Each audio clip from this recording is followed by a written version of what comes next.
Cái này em chịu khó dán lại nha, phải lột cái này mới mở ốc được.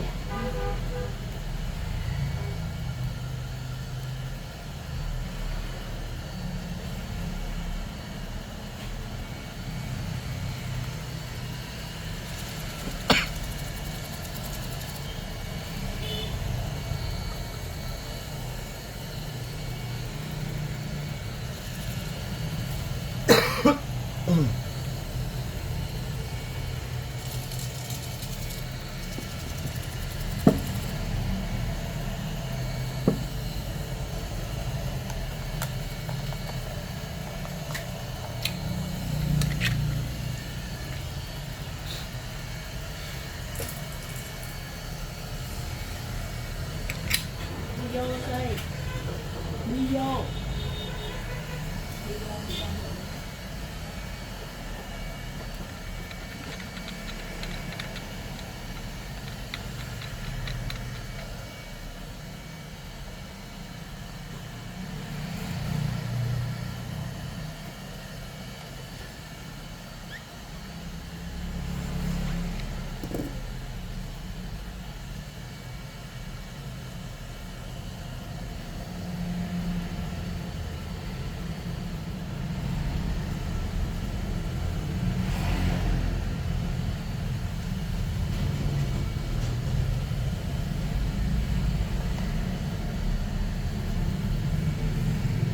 Phải luôn. Không về rồi, vừa về.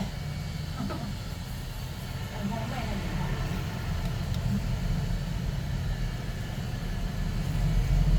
Không phải nhé.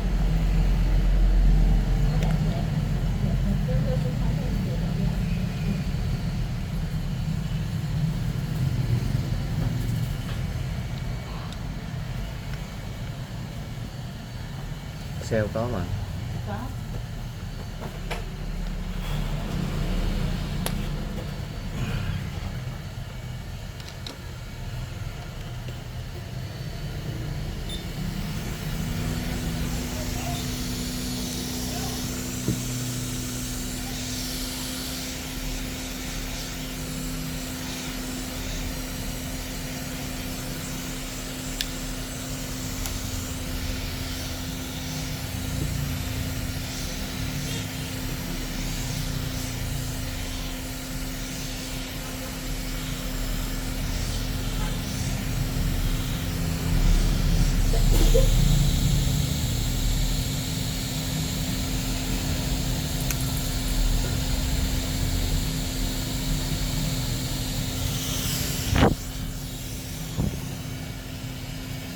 Xây vô.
đi vô để lên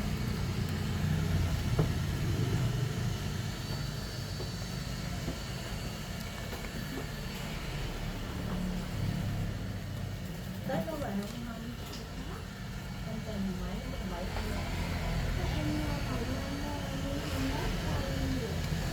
tay rồi ở đó ngắm rồi giờ lại đây lên hết rồi nó lại cho nó được sao giờ mới chọn nhiều hôm nay gì vậy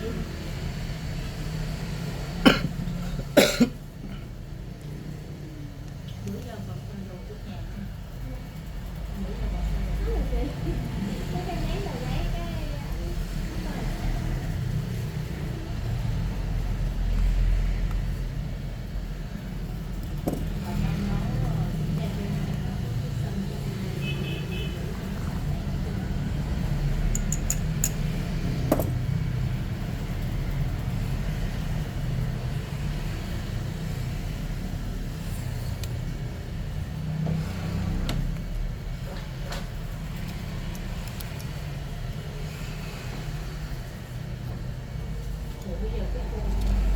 bây giờ cái căn đầu tiên mà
Xong rồi tôi đã anh em ăn kẹo sữa thôi thì tan thôi.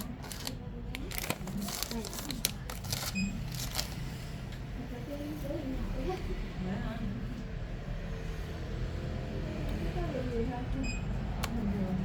Ai cũng biết là cái cách ấy mà.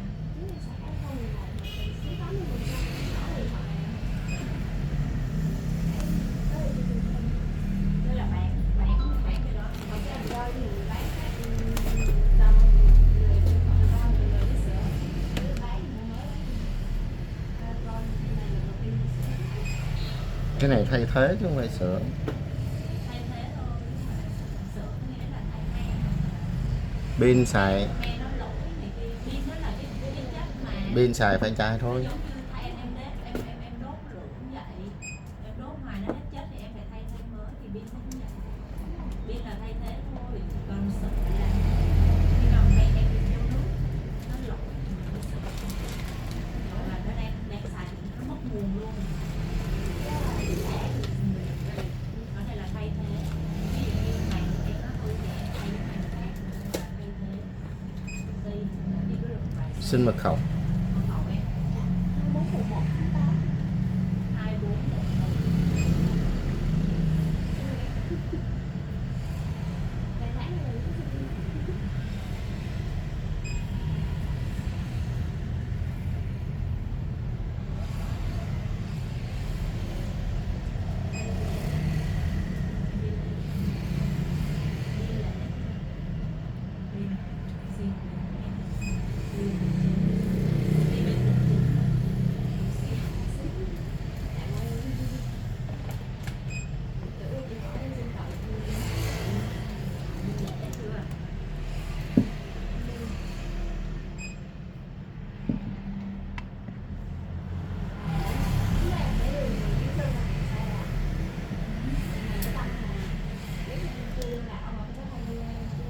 nhưng mà năm nay thì bây giờ công an á, dân quân này kia nó tràn nó đi nó dẹp hết rồi cũng đỡ.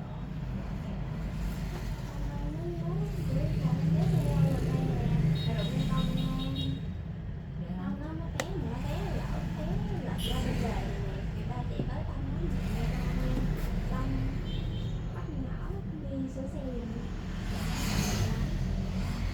Nó mấy giờ?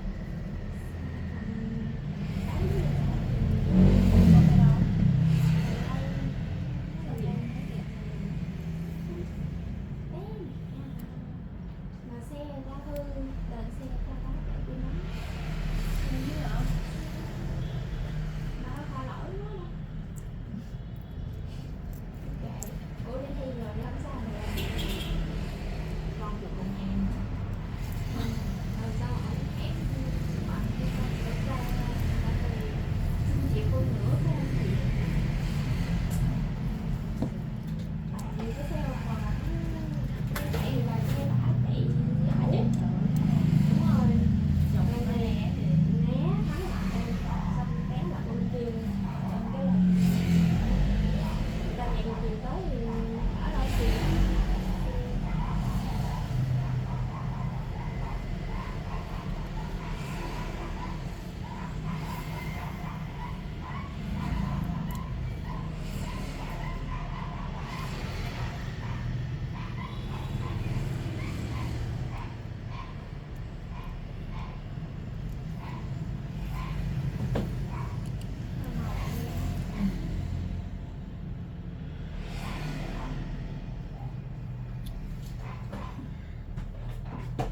kia lát đó đây thì hai con nó lao nhau em không biết. nó đang dài. Con hai nhau.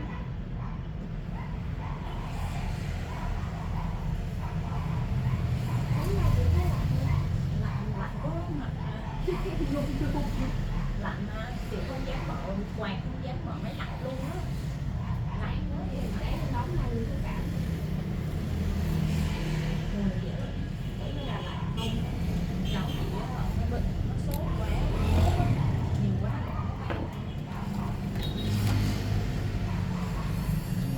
Sốt đồ rồi. Để thuốc ở nhà ở mà lên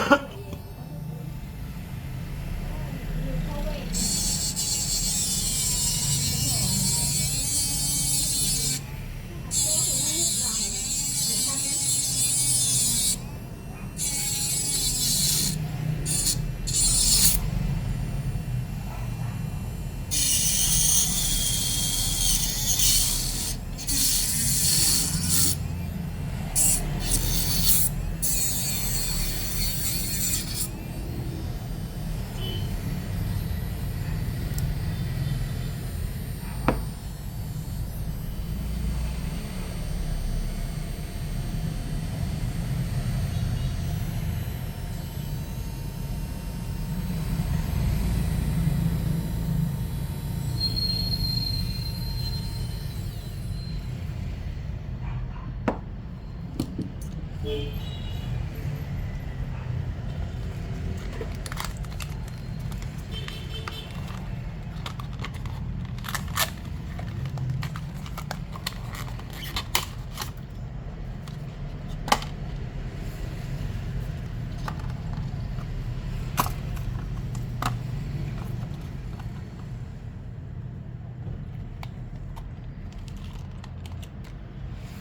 đi nói nó bắt đầu thêm được.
tìm mèo hả?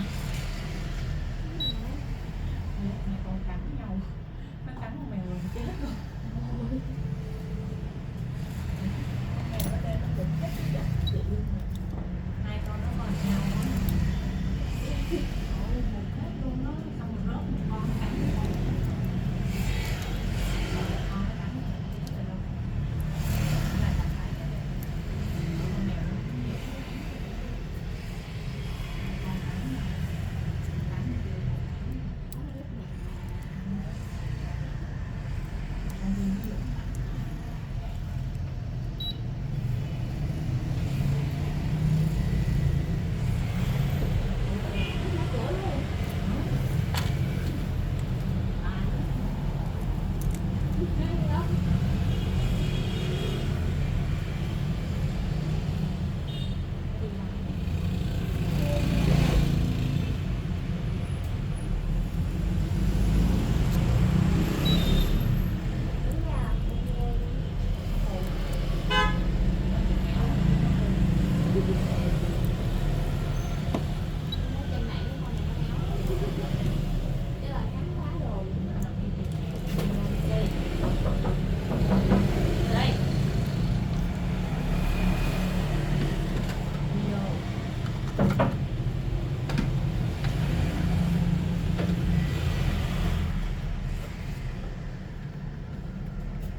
mới đến mấy đó nhân tình đấy của là đậu trên là nhiều hơn mà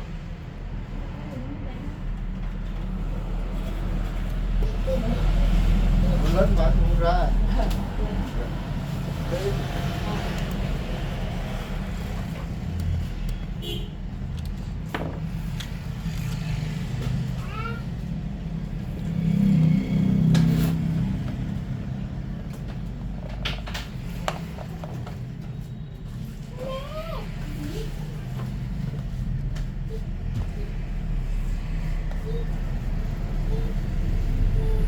Mật khẩu gì anh quên nè.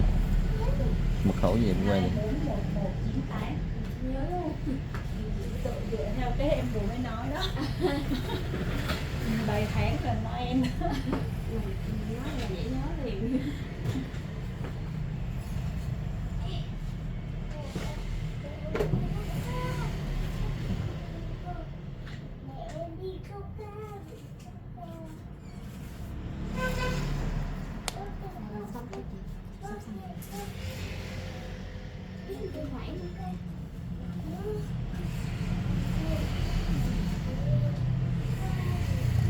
Màn đó mình còn mà. Kiểm chưa? M51. Kiểm lại coi.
Mật khẩu gì Thi?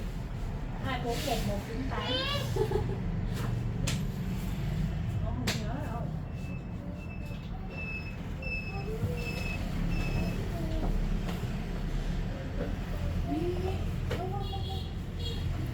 đâu Viettel có 5G nè.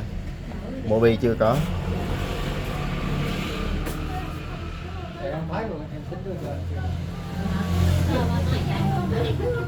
Đừng chửi em. Lại nó có xúc tượng.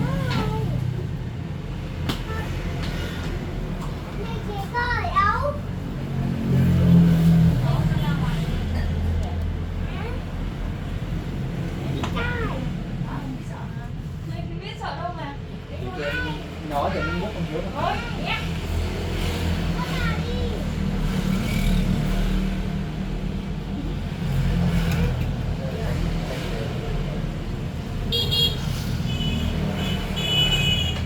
Đưa nước không ra.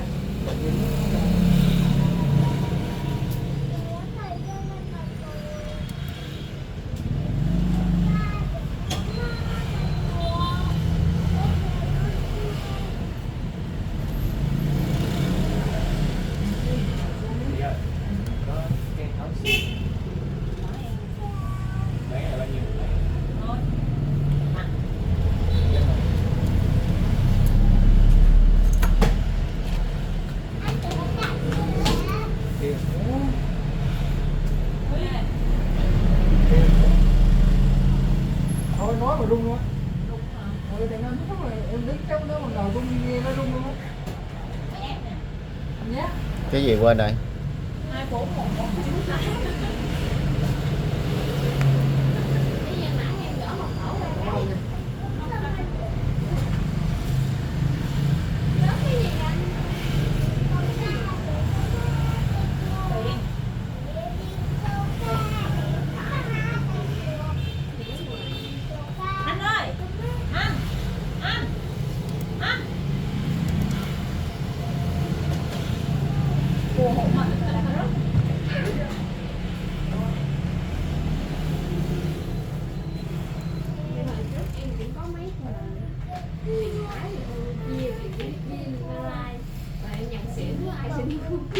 cho Không hết rồi. Em giữ hai sợi hô của nội em cho thì xì đi đâu cho hết luôn. Dạ tiếc. tiếc à. Tại mấy cái tờ đó người ta cho. Rồi chị vẫn còn mấy cái tiền $1 một đồng, Mấy tiền đó 1 đồng, 100 đồng, 10.000 đồng, 100 đồng, 200 đồng nữa.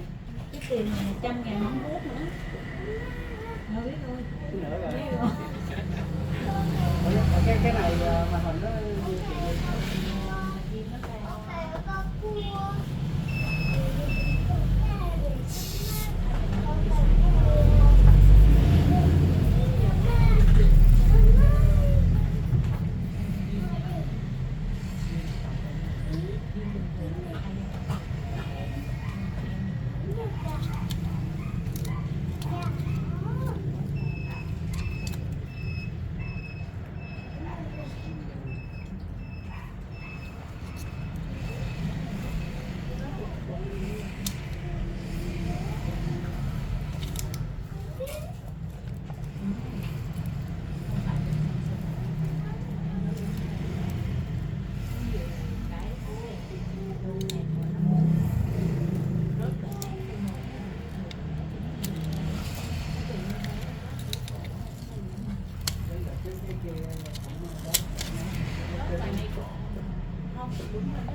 Bữa giờ mình sạc ok đúng không? Mẹ cái nào ở đâu? Nhưng mà cái chỗ sạc đó là cái chỗ đó sạc tốt hơn nữa. Ở đâu? cái cũ nhà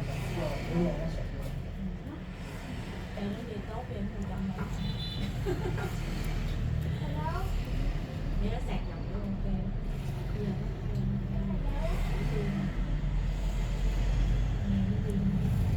em đang tính lấy hàng em đi chạy ra rồi đi cái bọc đó đưa luôn rồi. Bây giờ không biết sao mà Con được đắp mà. Đắp đâu? Đắp đâu luôn?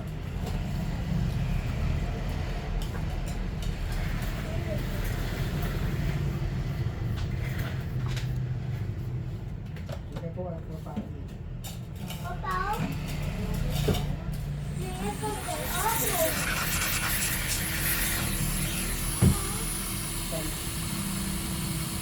Con kia rồi. Mẹ đi. Mẹ đi.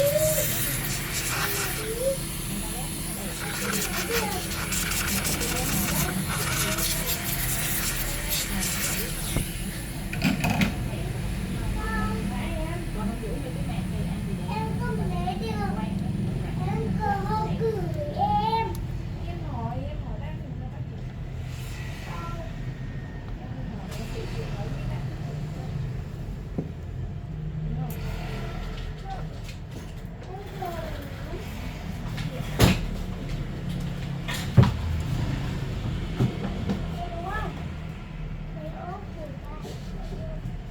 Cái ốp của mẹ đúng không?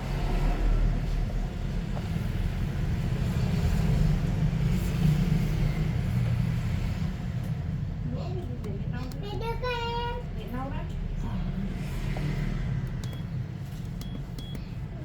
Mẹ em mở cảnh cái của Pino nè.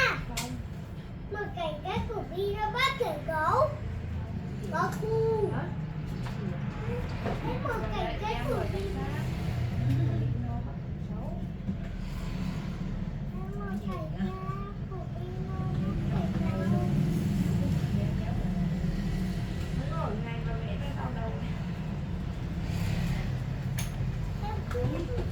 Em bỏ em.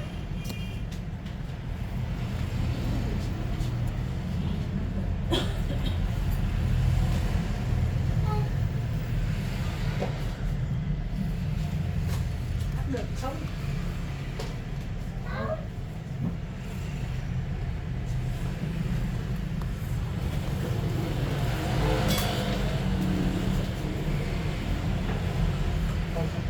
bố máy này nhiêu chị? Cái này mình còn đang xài còn Cà phê đúng không? Cà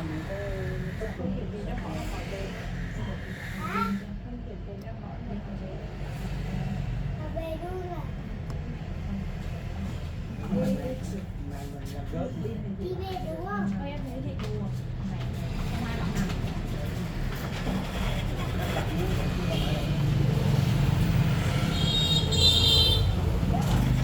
Pin nó bị gì thế?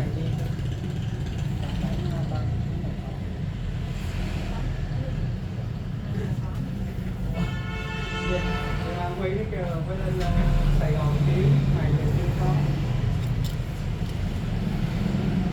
Ở đây ngoài tiền ra thì cái gì cũng có. Tiền cái gì có thì có tiền đó. Nữa.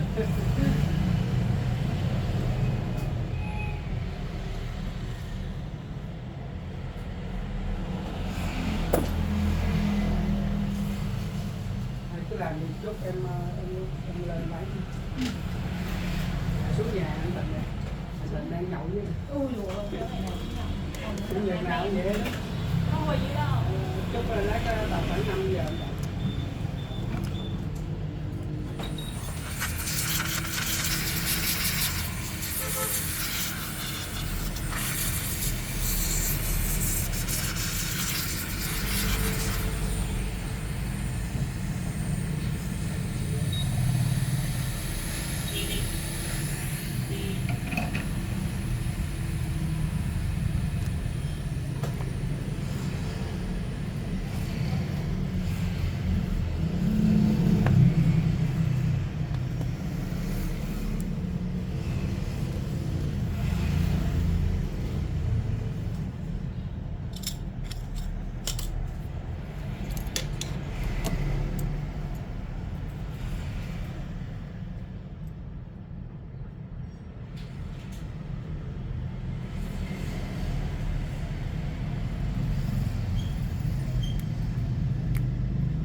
Em đang đặt lớp mới để sắp về.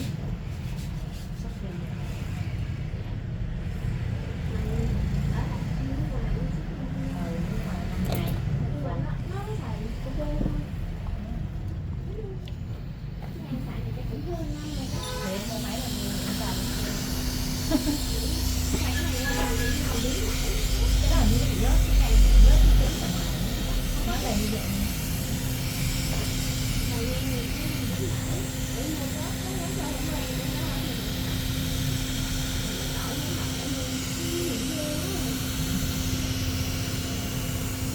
Màu trắng thì nó hay màu trắng thôi.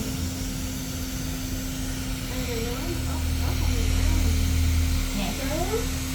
Em mua màu trắng để em xài được 2 màu. Một cái màu trắng. Trắng trắng lúc mới giờ nó ra màu khác. Tự nhiên nếu phải có cái đốt trong mà nó không nhã nào. Thấy tàu sạc không phải xài mà em cũng bị.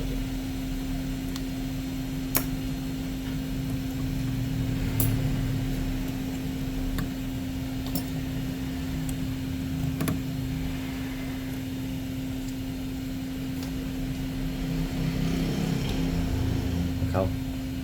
Cái này 41198.